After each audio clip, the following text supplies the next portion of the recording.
ఇప్పటికీ 9 మంది మరణించడం జరిగింది. ముందుగా వాళ్ళందరికీ కూడా శ్రద్ధాంజలి ఘటిస్తూ వాళ్ళ ఆత్మలకి సద్గతులు ప్రాప్తించాలని ఆ కుటుంబానికి ఎన్డీఏ కూటమి తరఫున ప్రగాఢ సానుభూతి తెలియజేస్తూ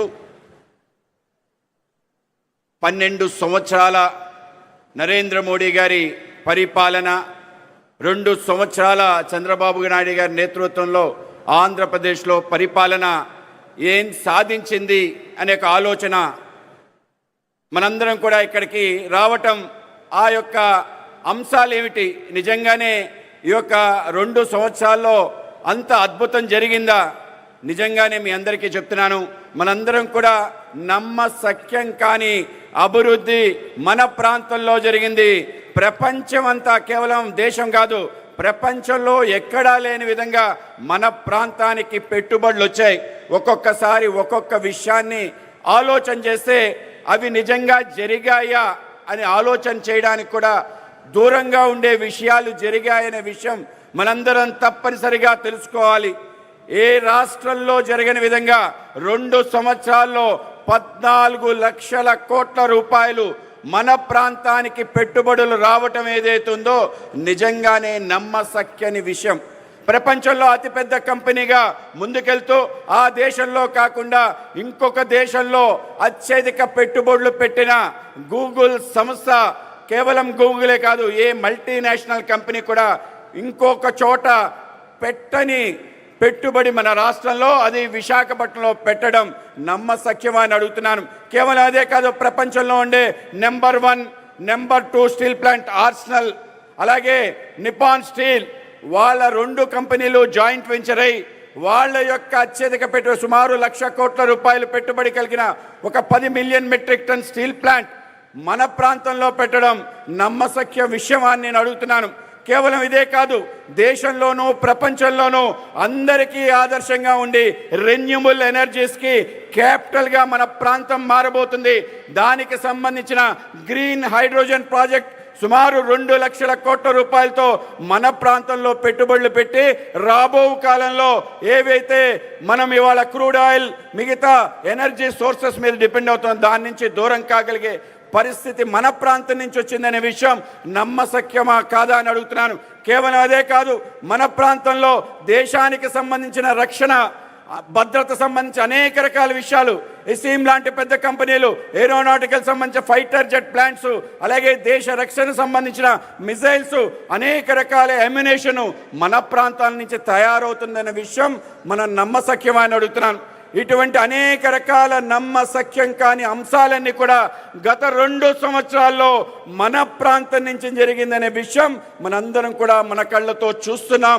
వాటన్నిటినీ కూడా తప్పనిసరిగా మనందరం కూడా కేవలం చూడటం కాదు, జరిగిన విషయం ప్రజానీకానికంతా తెలియజేయాల్సిన కర్తవ్యం కోసమే ఈ యొక్క అభివృద్ధి సంక్షేమ సంబంధించిన 2 ఏళ్ల యొక్క నమ్మకం అనే యొక్క సభ ద్వారా ప్రజలకు తెలియజేయాలి. ఆ విధమైన నమ్మకాన్ని ప్రజల్లో బలంగా నాటే మన ప్రయత్నం చేసిన మన గౌరవ ముఖ్యమంత్రి వర్యులు, దార్శనికుడు, నిన్న ఏదైతే జరిగిన నీతి ఆయోగ్ సమావేశాల్లో అందరి చేత మన్ననలు పని ముందుకెళ్తున్న మన నాయకుడు శ్రీ చంద్రబాబు నాయుడు గారితో, అలాగే ఆయనతో కలిసి మొత్తం భుజం కలిపి తన శాఖ కాక అన్ని శాఖలకు సంబంధించిన అంశాన్ని కూడా చూస్తూ ఆంధ్రప్రదేశ్ ప్రగతికి ఏ విధంగా ముందుకు తీసుకెళ్లే విషయంలో ఒక మార్గదర్శిగా ఉండి నడిపిస్తున్న మన ఉప ముఖ్యమంత్రి శ్రీ పవన్ కళ్యాణ్ గారు, వీళ్ళిద్దరి యొక్క ఆలోచనతో మరింత వేగంగా స్వయంగా ప్రధానమంత్రి గారు ఇంటికి పిలిపించుకొని ఏ నాయకుడితో కూడా,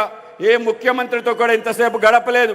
అనేక రకాల విషయాలు మాట్లాడుతూ నువ్వు చేసే పను ఏ విధంగా తీసుకెళ్తున్నావు, ఆయన ఆ విధంగా అభినందించిన వ్యక్తి మన యొక్క ఐటీ శాఖ మంత్రి వర్యులు శ్రీ నారా లోకేష్ గారికి, అలాగే మన ఆంధ్రప్రదేశ్కి ఏం కావాలి అన్ని రకాల విషయాలు కేంద్ర కేబినెట్లో ఉంటూ ముందుకు నడిపిస్తున్న వ్యక్తి మనందరి యొక్క నాయకుడు మన యొక్క రామ్మోహన్ నాయుడు గారికి, అలాగే మన పెంబసాని చంద్రశేఖర్ గారికి, వేదిక పైన ఉన్న ఇతర మంత్రివర్గ సభ్యులందరికీ, ముందున్న ఎమ్మెల్యేలకి, అలాగే ఎమ్మెల్సీలకి, అనేక రకాల చైర్మన్లకి, అలాగే ఈ యొక్క కార్యక్రమానికి విశేషంగా విచ్చేసిన 3 పార్టీల సంబంధించిన నాయకులందరికీ అలాగే మనందరినీ ఈ విధంగా నడిపించడానికి ముందుకెళ్ళడానికి కారణమైన కార్యకర్త సోదరులందరికీ కూడా ముందుగా చేతులెత్తి నమస్కరిస్తూ, ఈ ప్రభుత్వం కేంద్ర రాష్ట్ర ప్రభుత్వాలు 12 సంవత్సరాల ఎన్డీఏ పరిపాలన, 2 సంవత్సరాల ఆంధ్రప్రదేశ్లో ఈ యొక్క ఎన్డీఏ పరిపాలన చేసిన అనేక రకాల విషయాలు, అన్బిలీవబుల్, మిషన్ ఇంపాసిబుల్, ఫినామినల్ లాంటి అనేక రకాల ఏవైతే ట్యాగ్లైన్స్ ఉన్నాయో అన్ని ఇచ్చినా సరిపోదనే విషయం తప్పనిసరిగా గుర్తుంచుకోవాలి. మనం ఎవరు కూడా అధైర్యపడాల్సిన, ఆలోచించాల్సిన అవసరం లేదు. అనేక రకాల దుష్ట శక్తులు వీటిని దూరం చేసే ప్రయత్నం చేస్తారు. నిన్న స్టీల్ ప్లాంట్లో దొరకడం జరిగితే అనేక రకాల విషయాలు మాట్లాడారు, వచ్చారు, అక్కడ జనాల్ని తప్పుదోవ పట్టించే ప్రయత్నం చేశారు. స్టీల్ ప్లాంట్ కష్టాల్లో ఉంటే గతంలో వాజ్పేయి గారు, చంద్రబాబు నాయుడు గారి నేతృత్వంలో దాన్ని రక్షించి ముందుకు తీసుకెళ్లారు. లేకపోతే స్టీల్ ప్లాంట్ లేదనే విషయం గుర్తుంచుకోండి. మరొకసారి ప్రమాదం వచ్చింది, తప్పనిసరిగా ఈ ప్రమాదం జరగదని చెప్పి క్యాపిటల్ ఇన్ఫ్యూషన్ చేశారు, ఈక్విటీ ఇన్ఫ్యూషన్ చేశారు. దాని తర్వాత దేశంలో ఏ పబ్లిక్ సెక్టర్కి కూడా 11,414 కోట్ల రూపాయలు రివైవల్ ప్యాకేజ్ ఇవ్వలేదు. ఇవాళ స్టీల్ ప్లాంట్కి రివైవల్ ప్యాకేజ్ ఇవ్వటం, స్వయంగా కుమారస్వామి గారు వచ్చారు, స్వయంగా మన శ్రీనివాసవరం గారు వచ్చారు. ఆ విధంగా స్టీల్ ప్లాంట్ రక్షించి ముందుకు తీసుకెళ్లారు. ప్రమాదం జరిగితే మాట్లాడిన తీరు దాని కారణంగా జరుగుతుందనే ఆలోచన ఏదైతుందో వీళ్ళ యొక్క దుష్ట ఆలోచనకి సంకేతం. దేశంలో ఎక్కడా జరగని విధంగా ఒక పెద్ద నిర్ణయం తీసుకున్నారు. అక్కడ కాంట్రాక్ట్ లేబర్ కూడా మరణించారు. కాంట్రాక్ట్ పర్మనెంట్ లేబర్కి పర్మనెంట్ ఉద్యోగం ఇవ్వాలని ఒక నిర్ణయం తీసుకుని వాళ్ళ జీవితంలో వెలిగించారు. కాంపన్సేషన్, వాళ్ళకి వచ్చే బెనిఫిట్స్ అన్నీ ఇవ్వటం జరిగింది. కానీ ఇవాళ మాట్లాడుతున్న తీరు తప్పనిసరిగా మన సమాధానం చెప్పాలి. 12 సంవత్సరాలు, 2 సంవత్సరాల అభివృద్ధి వాళ్ళకి కానరావటం లేదు. ఆయన వాళ్ళ చెల్లెమ్మ కలిసి మాట్లాడిన తీరు ఒక్కసారి రాష్ట్ర వ్యాప్తంగా పర్యటన చేయమంటున్నాం. రండి, మీకు చూపిస్తాం, మీ కళ్ళతో చూడండి. జరిగిన అభివృద్ధి ఒక్కొక్క అంశాన్ని చూస్తే మీరు ఆశ్చర్యపోతారు. 5 సంవత్సరాల యొక్క మీ యొక్క కాలఖండంలో మీరు చేసే పని ఒక్కటి చూపించమంటాను. ఒక్కటంటే ఒక నిర్మాణం చూపించమంటాను. 2వ ఫ్లోరు ఎక్కడైనా వేశారా? గ్రామ సచివాలయం, రైతు భరోసా కేంద్రం నిర్మాణం చేశారు. 2వ ఫ్లోర్ కూడా వేయలేదనే విషయం తప్పనిసరిగా గుర్తుంచుకోవాలి. ఆ విధంగా చేసి రాష్ట్రాన్ని అరాచకం చేసి ఈరోజు ఏ విధంగా మాట్లాడతారని చెప్పి వాళ్ళని ప్రశ్నించి ఒక్కసారి మీ గురించి ఇంకొకసారి ఆలోచన చేసుకోండి. రాష్ట్ర వ్యాప్తమైన అరాచక పరిపాలన చరమగీతం గారుస్తూ ప్రజలందరి యొక్క నమ్మకాన్ని, విశ్వాసాన్ని చురుగుని 94% పైగా శాసనసభలో ప్రాతినిధ్యం ఇవాళ కూటమికి ఇచ్చి ముందుకు తీసుకెళ్తున్న తీరు తప్పనిసరిగా మనందరం పునరంకితం కావాలి. ఏ అంశం కోసం మన అధికారంలోకి వచ్చాం, ఏ అంశాలు ఆధారంగా మనం పనిచేస్తున్నాం, 12 సంవత్సరాల నమ్మకం, ఆ నమ్మకాన్ని తప్పనిసరిగా ప్రజల్లో నిలబట్టే అన్ని రకాల కార్యక్రమాలు చేయాలి. ఈ రాష్ట్రంలో కన్ని విని ఎరుగుని అభివృద్ధి తప్పనిసరిగా మనం సంపద సృష్టించాలి.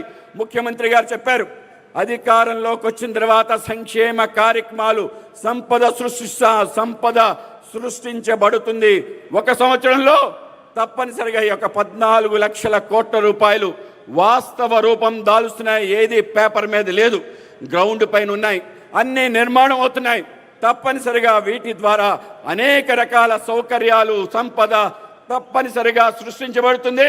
మరింతగా ప్రజలకి సంక్షేమం అందించడానికి కేంద్ర రాష్ట్ర ప్రభుత్వాలు ఉన్నాయి అనే విషయం మనందరం కూడా తప్పనిసరిగా తెలుసుకొని ప్రజల్లోకి వెళ్ళి మరింత బలంగా, మరింత ధైర్యంగా, మరింత నమ్మకంతో ప్రజలకి తెలియజేయాలి.